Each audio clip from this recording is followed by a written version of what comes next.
So welcome to the Green Spoon podcast, and thank you so much for tuning in today. We're super excited to be here today with Sylvia Correa from Sylvia's Basket, and she is going to chat to us about all things organic, which of course is a topic close to our hearts and close to all of yours, I'm sure. So Sylvia, thanks for being with us. Thank you, Perhaps you Juliet, could for just having me. start with an introduction about yourself and your farm. Okay. So basically, I a city girl, born and bred in the city. For the past maybe, I stayed in the city maybe about for 27 years or so. And then when I got my first child, we decided to move out to the country. So we moved to Limuru, and that's when I started farming. So I had a half-acre kitchen garden, which is too big for a kitchen garden. And, I grew everything that I ever desired. And I didn't know anything about farming, but I was on Google and just talking to neighbors and friends. And, with time, we had more produce than we could take as a small family of 3 at the time. And I started selling small baskets of my extra produce to my friends. And that's how Sylvia's Basket was born. An amazing story. So at that point, did you give up everything that you'd been doing in the city and start to focus on farming? Yeah, exactly. So I was working, training different people, like in my organization. So I quit my job, my day job, and I actually was a stay-at-home mom.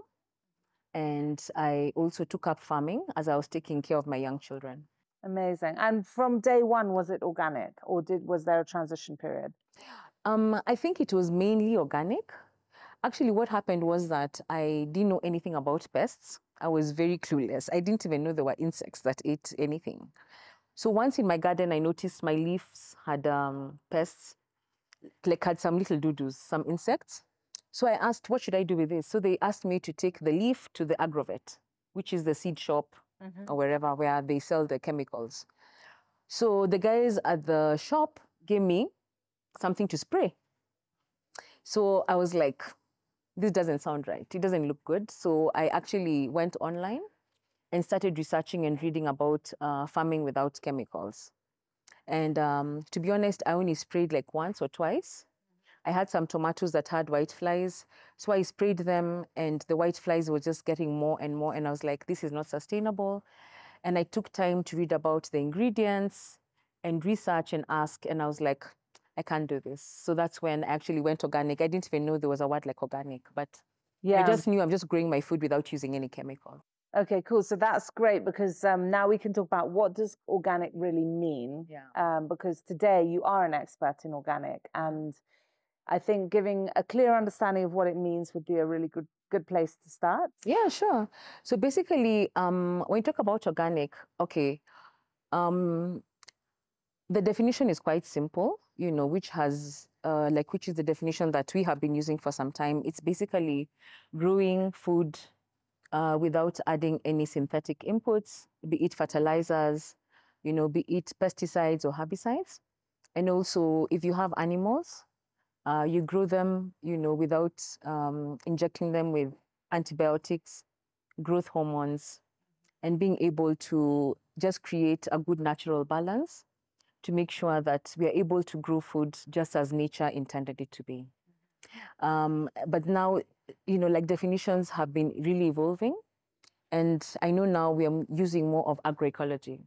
So we have organic farming, which is, like a farming method. But agroecology is more like, farming when you have nature at the back of your mind and making sure that you're farming with nature. Because it encompasses not just, growing safe food, but also being able to think about your biodiversity, thinking about, like synergies, about the soil, about the water, and just this whole nice big, many elements that make sure that you're able to grow food sustainably. Okay, great. And agroecology and organic also feed into sort of this idea of regenerative, right? So Exactly. helping the soil regenerate into something healthier and better for the planet and the biodiversity, I guess. Yeah, exactly. Because if you think about our farming systems, they have failed us terribly because we've lost our diversity. We don't have as many insects because of the high use of pesticides. Because what happens when you use the pesticides, they kill all the good and the bad. So you basically are trying to just target the bad pests. But what happens when you spray pesticides, you also kill the good pests that would have eaten the bad ones, just to make it simple. Yeah. And what happens is then you mess up the diversity of how nature should be. And when you break that diversity, then it's chaotic. You get to a point whereby we are not able to grow food sustainably anymore. Because if you think about the whole food chain, we've broken it up in so many places. And that's why we have a broken food system right now.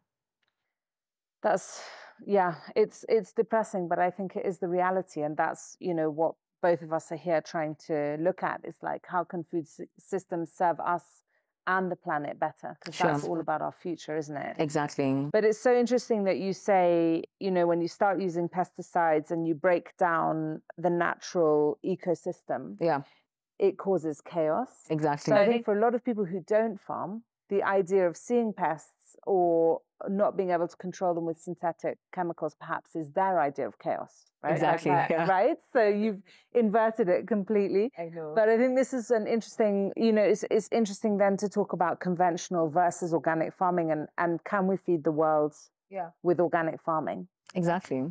And it's interesting because most people, you know, when we ask ourselves, you know, can organic feed the world? I normally ask, has conventional fed us? Yeah. No, because if you think about the conventional food, you know, farming, you know, how it's been going over the years, it's not been able to feed us adequately because we are still food insecure. We are still grappling with food losses. And I think one of the things that we've really struggled with conventional farming is because of the heavy use of inputs. Yeah. They've really degraded our soil. So like most Kenyans today don't have good soil. The soil is too acidic because what happens is when you use too much fertilizer, over time your soil becomes very acidic. And what happens is you're not able to, you know, get the proper nutrition from the soil. And we've killed the soil microbiome. And you know, the soil microbiome is linked to the gut microbiome. So basically, if you eat a conventionally grown, say, carrot or whatever, in terms of the vitamins you're going to get from that conventionally grown carrot and an organic carrot, the organic carrot is like 10 times more healthier. So both carrots grew well. Yeah.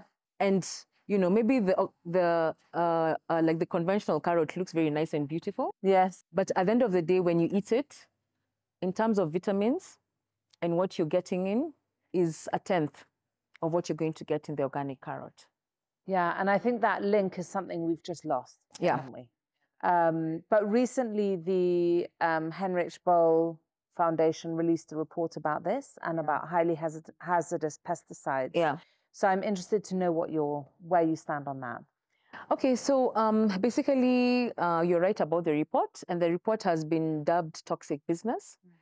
And you know, like the report is based on a research that was done, I think, in 2020 on the highly hazardous pesticides that are being used on 5 major crops that we consume on a daily basis, which is potatoes, maize, coffee, tomatoes, and wheat. Yeah. You know, when you think about all those 5, we're consuming them every single day in one way or another, which means, you know, because these crops are on demand, the farmers are really spraying them.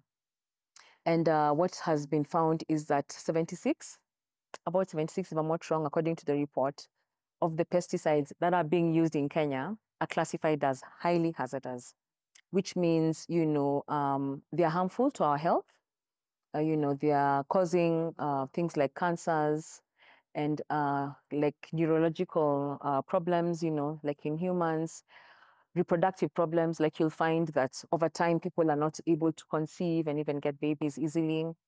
They're messing up our biodiversity in terms of they're poisonous to, you know, like life forms in water.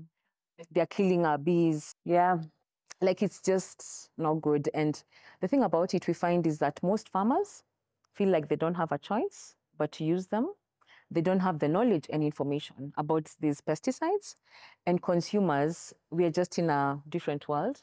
We have no idea what we're consuming. But I find that that report is very important for everyone in the food value chain, all the way from the producers to the consumers. So I guess, if you can go to the Heinrich Ball website, you can download a copy of the report and learn more. Have a read, educate yourself, right? And empower yourself to make different choices. Sure.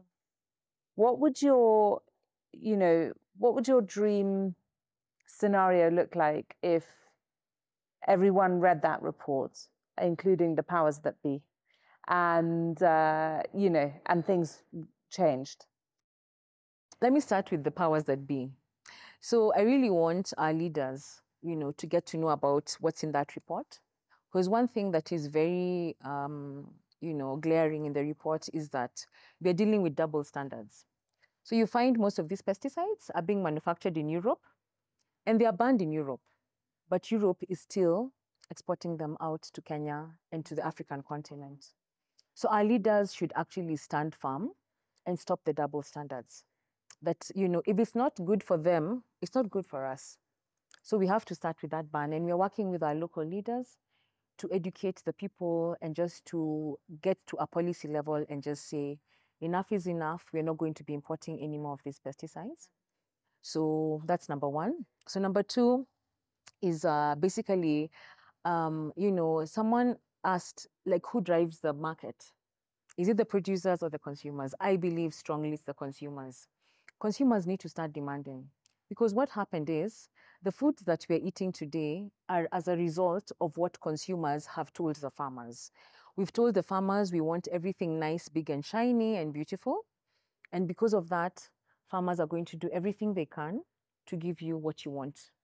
Yeah. And to show you this is the best. But farmers have two plots. I'm sorry, farmers, I'm going to have to spill the beans. Yeah. Because they actually have a plot for the market and they have a plot for what they eat at home. What they're selling to us, they don't eat it because they know they have sprayed a lot of pesticides. And what they're having at home is safe and good for them. But then now the consumers have to push and say, I want to know who is growing my food. I want to know how my food is being grown. And I want it to grow safe. That you should not use any hazardous pesticides. And you should make sure that the food, by the time it gets to me, it's very safe and doesn't have, like residues, like chemical residues.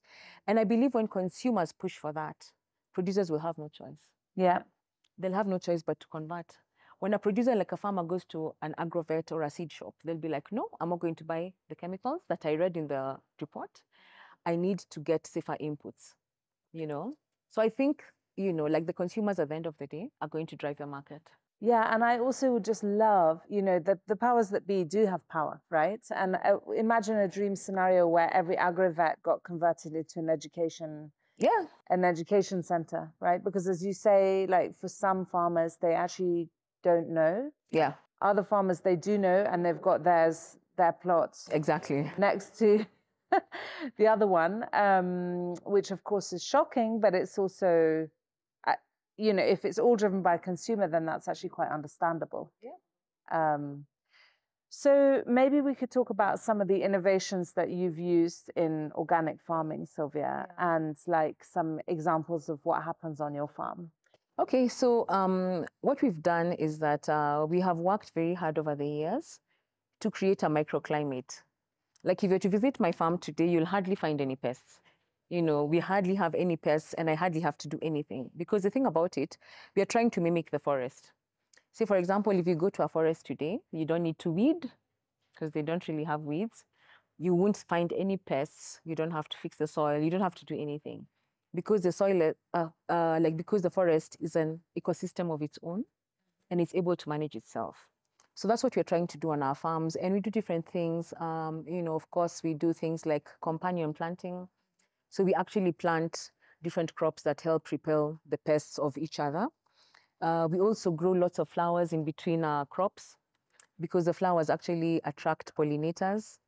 And some of those pollinators are predators. Like, let me give an example. If anyone is trying to plant sukuma wiki or spinach or anything that's affected by the sucking insects like aphids, plant a lot of flowers.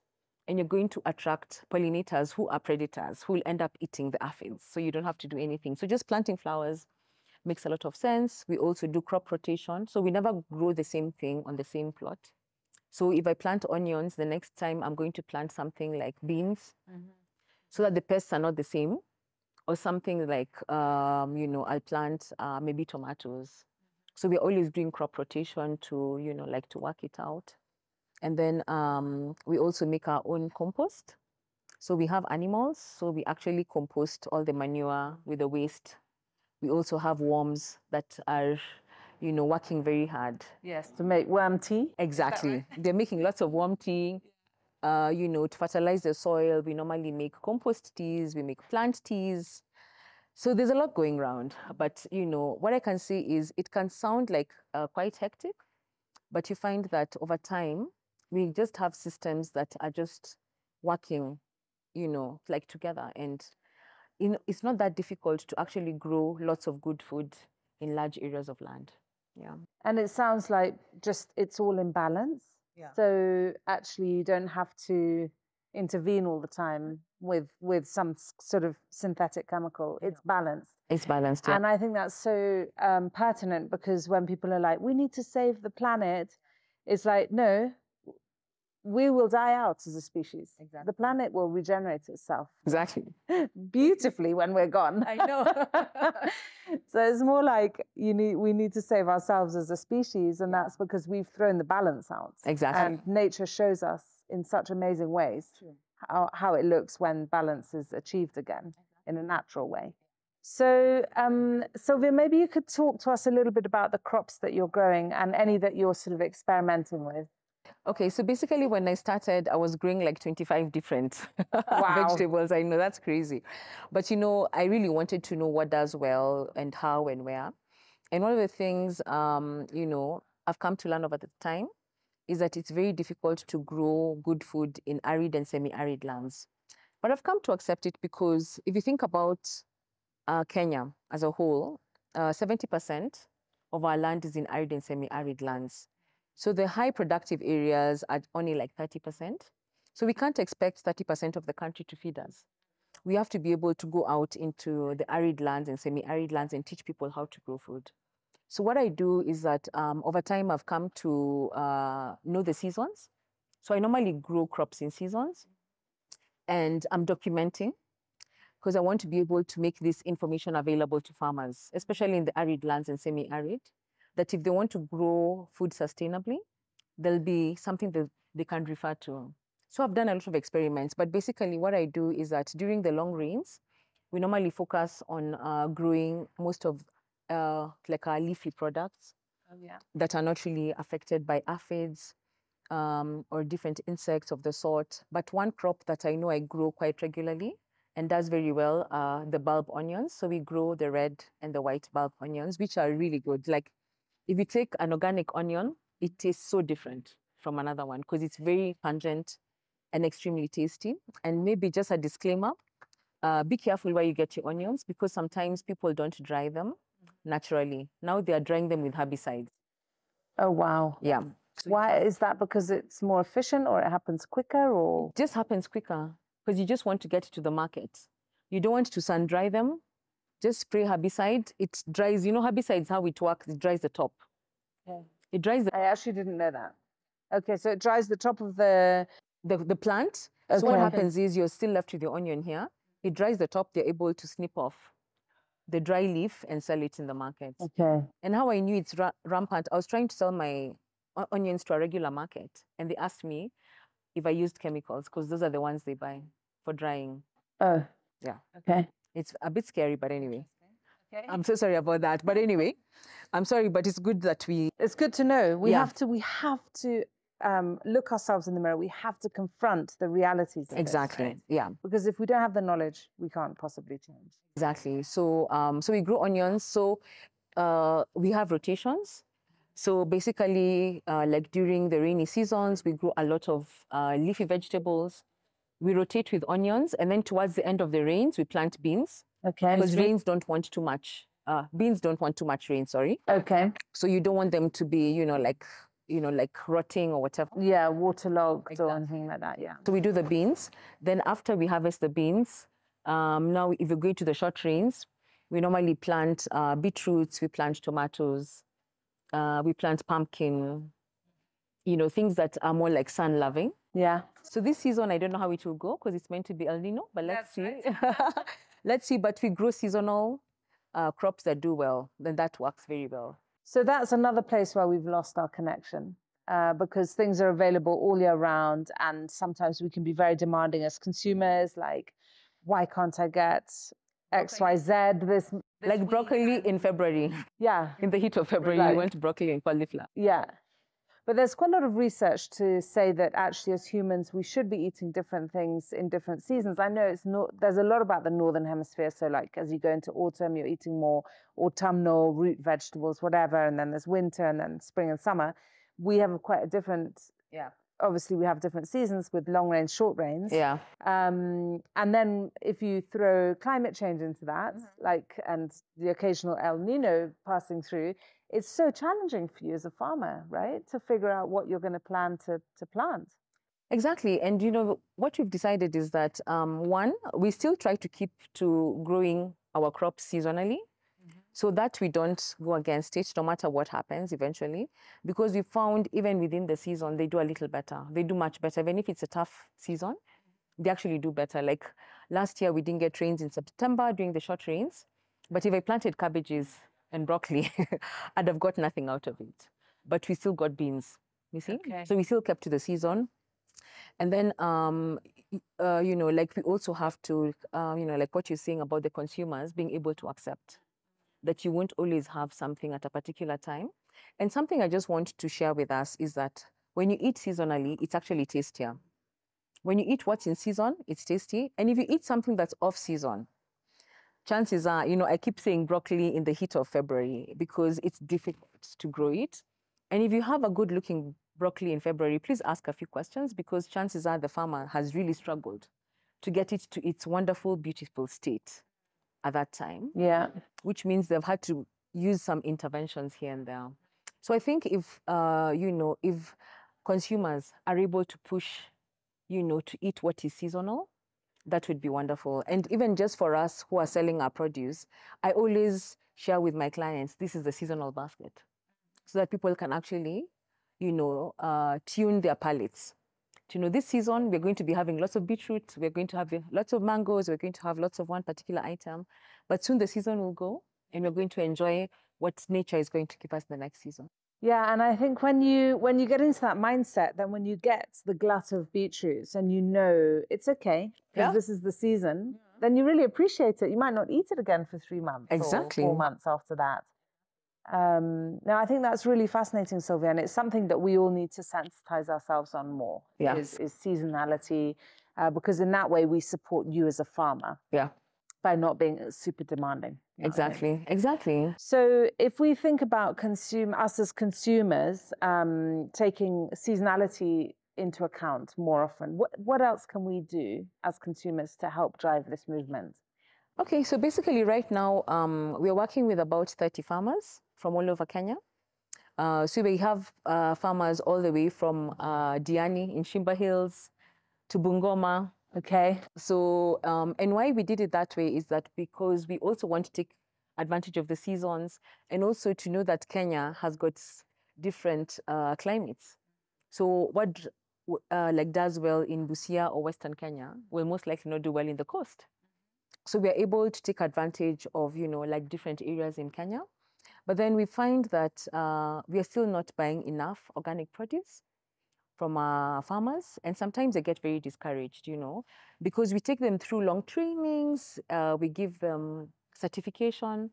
Then after that, they don't have markets. So they just feel that, you know, we've put in so much effort to make the compost, to keep the worms, to plant the flowers, to do all those things that we do as organic farmers. And people still don't appreciate organic produce. So I think for us is to make deliberate choices. I mean, you don't have to have everything organic. It's almost impossible to have every single thing organic. But if you're able to, you know, grow into it, and maybe if you're doing 0% organic, you can start by 10, 20% and say, I'm going to take organic onions, because Sylvia has told us how they're being dried. Yes, yes. Or organic tomatoes and carrots or whatever. And then just grow into it, because what happens is the more we buy organic produce from farmers, the more we encourage them to grow food more sustainably. So always know that every time you buy food and consume it, you're making a choice. You're either making a choice for sustainability, or you're making a choice to degrade our planet. So always have that at the back of your mind. Many times when we have food in front of us, we don't think about it. You don't think like, how far did this food have to travel to get to my plate, or what efforts? Like I keep telling my children, respect the farmer. When you throw away food, you're not respecting the farmer. Respect that the farmer who had to grow carrots took 4 months almost, or 3 months. They had to look for money, buy the seed, put it in the soil, weed 3 times in the season because we're not using the chemicals. Yeah. They had to weed almost 3 times within the season, and then harvest it, clean it, transport it. For you to throw it in the bin is unacceptable. So if we respect the farmer and if we buy, more organic produce, we'll actually encourage many farmers. Remember, the voice is with the consumers. We're the ones who actually push, the demand for the markets. And so the producers are going to be encouraged to grow food more sustainably, because I know we can be able to do it. It's possible. That's awesome. And I think it's just remembering that snowball effect. Yeah. Right? Yeah. And I do think your analogy there of like, think what's on your plate, how far it's traveled, the effort that went in, like, let's not take food for granted. No. It's not something we should just, I've heard people that food is fuel. Yeah. And I'm always like, what? I don't like hearing that. Food is not just fuel. It's an amazing, beautiful experience. And, of course, for me, I can weep over a bad meal. So I'm not a good example probably of the average. But I think it is important sometimes to just take a pause before you eat and appreciate what it took to make that food. And also, one thing we also have to think of is to reduce food waste. Because unfortunately, actually, I think it's 30 to 40% of all food that is produced goes to waste.